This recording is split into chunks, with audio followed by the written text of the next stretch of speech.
జై తెలంగాణ. మనం చూస్తూ ఉన్నాం, మన రాష్ట్రంలో ముఖ్యమంత్రి గారు పక్క రాష్ట్రాలకు పోయి పెద్ద పెద్ద స్టేట్మెంట్లు ఇవ్వడం, నేను పెద్ద హిట్లర్ని, నేనేదో మార్పు తెచ్చేస్తా, నేను హైడ్రా పెట్టినా, నేను ఇక్కడ పేదవాళ్ళ ఇండ్లు కూలగొట్టినా అని చాలా గర్వంగా ప్రకటిస్తూ ఉన్నారు.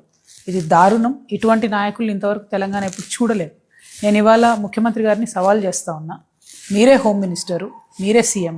ప్రతిరోజు ఒక చిన్న పాప, ప్రతిరోజు ఒక మహిళ ఏదో ఒక విషాద సంఘటన చూడకుండా తెలంగాణ ఉండలేదు. ఇవాళ ఏ రిపోర్ట్ చూసినా కూడా 5 మంది చిన్నపిల్లల్ని చంపేసేటటువంటి ప్రయత్నం చేస్తూ ఉన్నారు.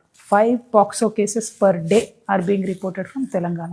ఖమ్మంలో నిన్న ఒక చిన్న పాపను 4th ఫ్లోర్ నుంచి తోసేసేటటువంటి ప్రయత్నం జరిగింది. ప్రతిరోజు 67 మంది మహిళల మీద ఏదో రకమైనటువంటి హింస జరుగుతూ ఉంది. హోంమంత్రిగా ఉన్నటువంటి మీరు తక్షణమే రివ్యూ చేయాలి.